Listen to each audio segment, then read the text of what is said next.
નમસ્કાર, મારું નામ કમલાવતા મેરુભાઈ છે. હું ધોરણ 5 માં અભ્યાસ કરું છું. મારી શાળાનું નામ શ્રી નાનાપાડી પ્રાથમિક શાળા છે. આનો મારો ટોપિક ફકરા પરથી વર્ણન. ફકરા પરથી પ્રશ્નનો જવાબ. તો આપણને ફકરો આપ્યો છે. પહેલા ફકરો આપ્યો છે, પહેલા એના હકીકતને સમજવાનો અને પછી એના ઉપરથી પ્રશ્નના જવાબ છે. પહેલા વાંચો. ચલો વાંચો.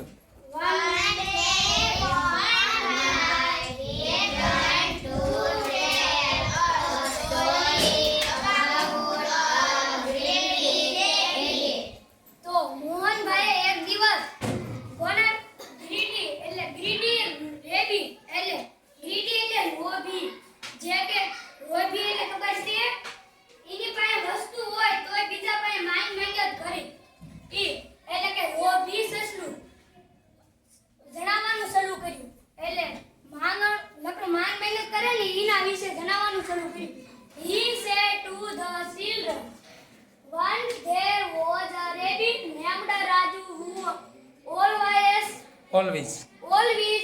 wanted to have more things.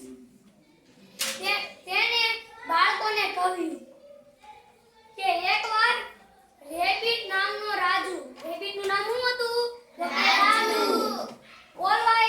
Always એટલે કે હંમેશા, વેન્ટેડ એટલે જવું, અને હેવ એટલે પાસે, મોર એટલે વધારે, થિંગ્સ એટલે વસ્તુ. જેની પાસે વધારે વસ્તુ હતું તોય તે માંગ્યા કરતો. તો he never shared his food with others and was never satisfied with the things he had. તે જૂની એની પાસે ઘણી વસ્તુ હતી પણ તે એકબીજા સાથે બાંટતો નતો. જ્યારે ઈ હોય ને ત્યારે ઈ ખાતો જ નતો અને તે કોકની પાસેથી વસ્તુ આંચકીને ખાઈ જતો. ઉભારાવાળા સેટિસ્ફાઈડ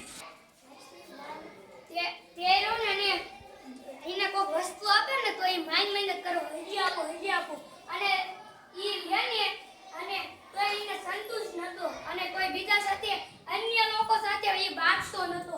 શેર એટલે બાંટવું અથવા શેર કરવું. અને સેટિસ્ફાઈડ એટલે સંતુષ્ટ. હવે આપણને 5 પ્રશ્ન આવ્યા છે આ ફકરા ઉપરથી. તો હવે વાંચો.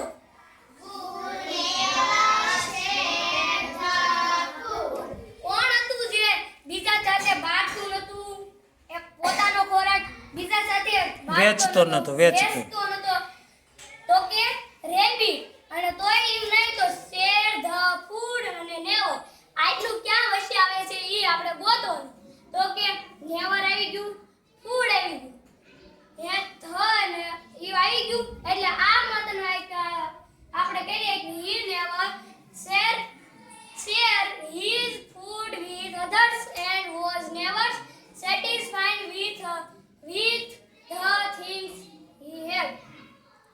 અને તોય તે આપણને આવું ન જડે તો ડાયરેક્ટ રેબિટ. તો અહીં આપણે લખી નાખવાનો જવાબમાં રેબિટ. પછી બીજો ફકરો વાંચો, બીજો પ્રશ્ન વાંચો. વાંચો છો.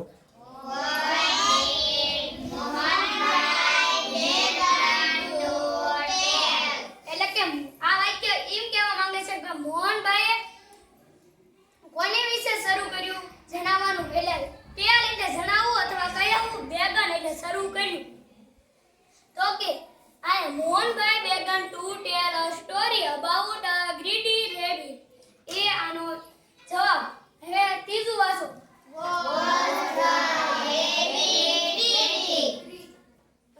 સસલું લોભી હતું.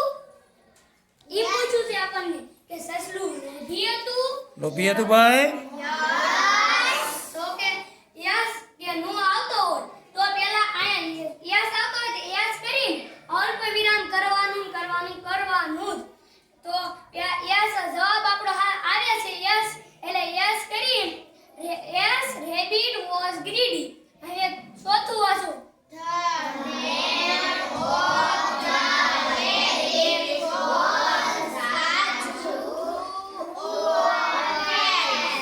શું રેબિટનું નામ કાજુ હતું?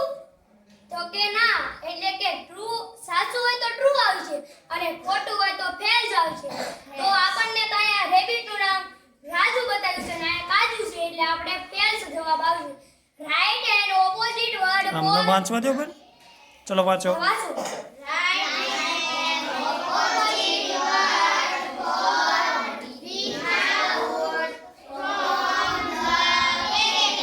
એટલે કે આમાં without નું આપણને વિધાઉટ. without નું આપણને opposite word એટલે કે opposite એટલે કે વિરુદ્ધાર્થી શોધવાનું કીધું છે. પહેલા તો without એટલે શું ખબર છે?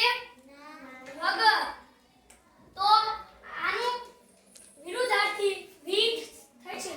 વિધાઉટ નો મતલબ કે વગર. આપણે કહીએ કે પાણી વગર, બરોબર? તો એનો ઓપોઝિટ વર્ડ ગોતવાનો છે. તો ઓપોઝિટ વર્ડ શું થાય એનો? સાથે સાથે. એટલે કે વિથ. એ તો તે પહેલા આવડા લખવાનું અને પછી ગુણાકારની સોકડી કરીને આવડા with લખવાનું. કેમ ગુણાકાર નીકળવી પડે? કારણ કે ઈ ઓપોઝિટ છે એટલે અને વિરુદ્ધાર્થી હોય તો આ પ્લસ. સરસ સરસ, સારી એવી પ્રયત્ન છે ભાઈ તમારો, ખૂબ સરસ.